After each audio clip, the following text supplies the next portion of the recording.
presentar el tema El lenguaje corporal en 40 días, de la lección 11 a la 21. El lenguaje corporal, al igual que la palabra, tiene semántica propia. Un ejemplo sería la palabra llama. ¿Qué imagen mental se forma cuando la leemos? ¿En el animal o en la fogata? Tenemos un amplio contexto sobre el significado de las palabras. Los mismos suceden en el lenguaje corporal. No se trata solo de confiar en las expresiones faciales ni en las manos o la postura. Tenemos que ser lógicos y ordenados para organizar la información para una mejor comprensión. Factores que nos permiten analizar. La situación, la razón directa por la cual se establece la conversación. El ambiente nos lleva a pensar en las condiciones físicas donde se lleva a cabo la conversación. La proximidad, un campo obligatorio, ya que necesitamos medir la distancia entre las personas. La postura, nos indicará si la persona se encuentra relajada o incómoda, y si hay predisposición. Los ademanes, estos se pueden clasificar en ilustradores, manipuladores y emblemas. En el volumen y expresión facial, debido a su especial dificultad para precisar, debemos analizarlos de manera profunda. Ahora bien, daremos paso al tema del contacto visual.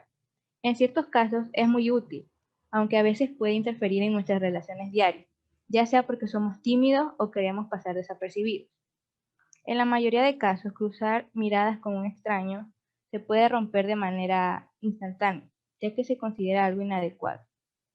El cerebro humano es capaz de reconocer rostros, gracias a un circuito especializado.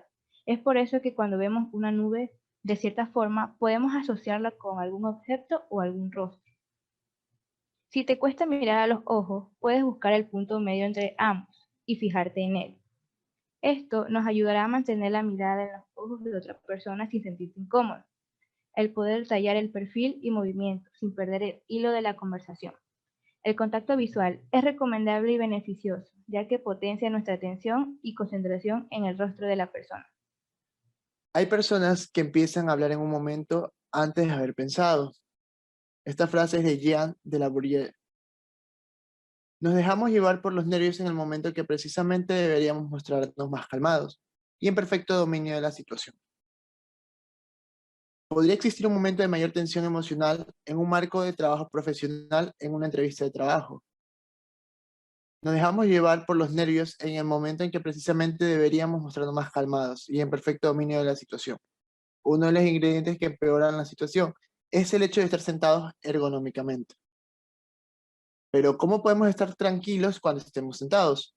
Aunque no hay una fórmula específica para cada quien, existen dos reglas sencillas que deberíamos respetar siempre. La primera, las piernas siempre deben estar relajadas, y la segunda, nuestro calzado debe mostrar la suela hacia la persona con la que hablemos.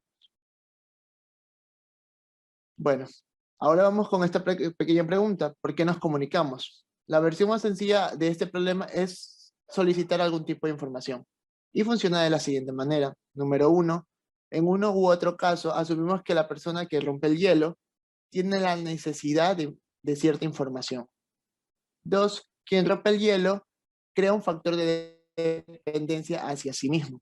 Y número tres, enseguida nos damos cuenta que no solo se trata de motivar a nuestros interlocutores a expresarse, sino hablar de lo que nosotros queremos. Vamos, que tampoco es tan difícil. Es mucho más auténtico que desde el principio enfoquemos nuestros argumentos desde el tema que estamos indagando, y con eso obtendremos dos beneficios. Uno, tomaremos a nuestro interlocutor por sorpresa, y número dos, no hacer cambios de conversación. Muchas gracias. El poder es siempre impopular, de Benjamín Disraeli. En Japón tienen una costumbre con las meiji. Nosotros las conocemos como tarjeta de presentación, pero para ellos son consideradas como un código social japonés, en especial en el ámbito de negocios. Las meiji se deben de entregar y recibir con las dos manos, con el pulgar en la parte de arriba y los demás dedos por debajo. Se entregan siempre giradas, o sea, es decir, la información frente a la persona a la que va a ser entregada para que tenga facilidad de leerla al momento que la reciba. Por eso hay que tener cuidado al momento de entregarla para no tapar la información con los dedos. Y no menos importante, al momento de entregarla o recibirla, se debe hacer una pequeña reverencia, llamada Odi. Lección 16. Corre el riesgo de ser diferente, pero sin llamar la atención. De Paulo Coelho. La empatía es la capacidad que tienen las personas para recibir los sentimientos, pensamientos y emociones de los demás. Consiste en entender a una persona desde su punto de vista en vez del propio, o experimentar indirectamente los sentimientos y percepciones del otro. Si tuviéramos que elegir una forma directa para crear empatía con la otra persona, elegiríamos sin dudar una sonrisa, ya que es la mejor forma de mostrar una voluntad hacia la otra persona, ¿verdad? Pero por estudios se da a conocer que existe una forma más efectiva para crear contacto directo con la otra persona, que es el contacto físico, ya que el tacto es un sentido muy desarrollado hace millones de años. Cabe recalcar que al momento de que nosotros hacemos contacto físico con la otra persona, con las manos podemos transmitir seguridad junto con el contacto visual, ya sea al momento de escuchar a la otra persona, de aconsejarlo, o en un momento triste, o a veces simplemente podemos comunicar o dar a entender cosas solamente con la vista. Y por medio del contacto por las manos también. A veces podemos dar a entender cosas por medio de apretones o con las vistas, hacemos señas y ese tipo de cosas. Le doy paso a mi siguiente compañero para que siga con el tema.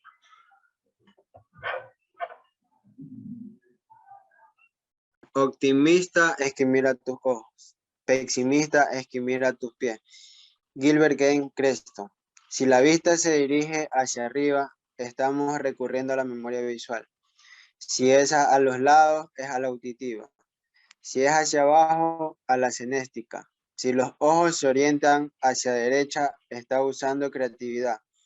Y hacia la izquierda, su memoria y experiencia. Lo cierto es que sin una cámara de alta velocidad apuntando directamente a la cara y viendo muchas veces la grabación de una conversación, es posible sacar provecho de estos cuadrantes que en realidad nunca serán del todo concluyentes.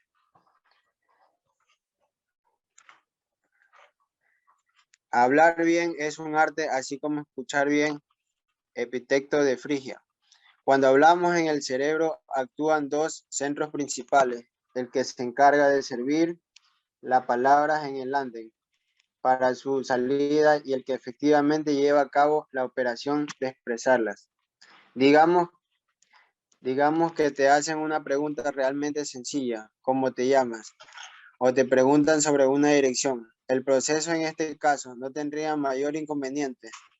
Pero ¿qué pasaría si nos preguntan qué almorzamos el miércoles de la semana pasada? En este caso, la central del andén no puede cumplir con su cometido porque no tiene a la mano la información solicitada. Eso sería todo, compañero. Lección 19, moda.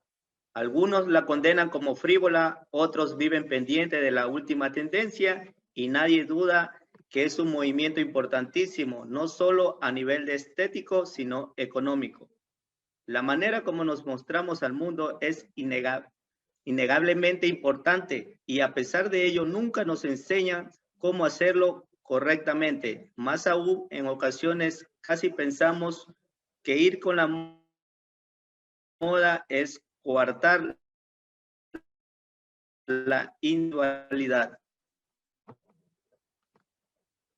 Parte de la edificación de nuestra zona se le atribuye a la vestimenta que elegimos y utilizamos a lo largo de la vida.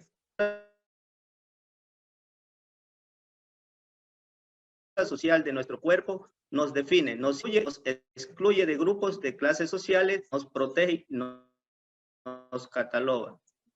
El acto de vestir es una manifestación íntima, así como un acto de comunión con nosotros. Las prendas son agentes que conforman y definen nuestras identidades, revelan nuestra historia personal y nuestra herencia cultural. Al vestirnos, creamos un discurso que arrojamos hacia el mundo. Con esta piel cultural hablamos de nuestro lugar de pertenencia, de posicionamiento económico, político y cultural. He aquí donde intervienen los profesionales en moda y las asesoras de imagen, que son personas, o en este caso mujeres, que ayudan a sus clientes a reconstruir su imagen externa para potencializar sus cualidades. Su trabajo consiste en analizar a sus clientes tanto externamente como sus gustos y personalidades.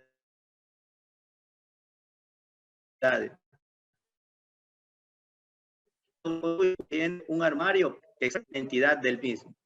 Las asesoras de imagen son personas que constantemente se cuestionan en qué momento la imagen de su cliente se ve en conflicto con las expectativas sociales de su entorno y buscan maneras de armonizar esta relación. El trabajo de ella consiste en ayudar personas que no se sientan cómodos con lo que están comunicando a través de su imagen, a entender y a mejorar relaciones con la moda. Para las personas que la contratan, las asesoras son un espejo que refleja lo que las otras personas ven de su manera de vestir, por más adelante ayudarlas a organizar su closet de manera efectiva. Las asesoras de imagen deben interpretar la personalidad de una persona, pero a su vez deben hacer que ésta se exprese de tal manera que durante el intercambio social rutinario, estas personas puedan tratar con otros sin necesidad de que se les dedique una atención especial. Lo que quiero decir con esto es que el cliente debe lograr expresar su personalidad a través de su vestuario, sin que se le atribuya ningún tipo de estigma. Esto cobra relevancia en una sociedad de consumidores en donde las relaciones sociales que se crean se asemejan a las relaciones que se dan entre los consumidores y los objetos de consumo, en donde la sociedad se divide entre cosas elegibles y electores. Es decir, yo me visto para mostrarme ante los otros y que ellos me elijan como miembro válido en la sociedad. De esta manera, la marca que se lleva puesta se convierte en uno de los factores decisivos en los que las interacciones sean efectivas o no. Listo, compañerita. Con el tema lenguaje ficción 20, como dijo Paul Ekman, que a través de su experiencia y la acta, él descubrió 7 emociones básicas sobre el lenguaje corporal, como es alegría, tristeza, rabia, asco y desprecio. Alegría es un estado de ánimo producido por un acontecimiento favorable que suele manifestarse con signos exteriores, como la sonrisa, un buen estado de ánimo y el bienestar personal.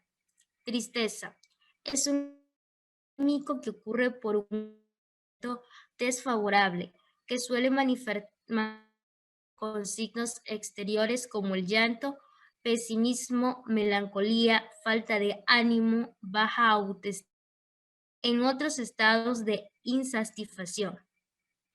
Rabia es una de las emociones a la que connotaciones negativas suelen asociarse. Se relaciona con gritar, explotar, invadir o incluso agredir a la persona que tenemos al frente.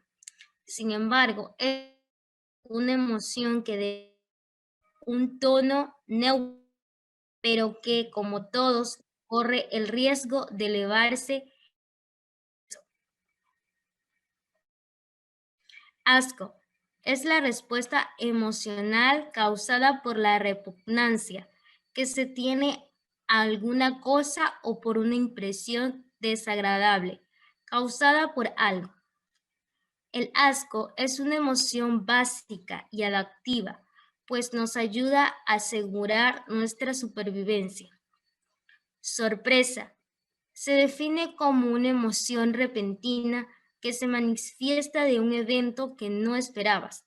Las sorpresas pueden ser negativas, agradables o no tener una evaluación dependiendo del contexto. Miedo. Se conoce como miedo al estado emocional en respuesta a ciencia ante una situación o al peligro. También miedo refiere al sentimiento de desconfianza que puede ocurrir algo malo. Desprecio. Desprecio puede catalogarse los 4 jinetes del Apocalipsis de muchos de los problemas en las relaciones interpersonales y causa de innumerables rupturas y sinsabores.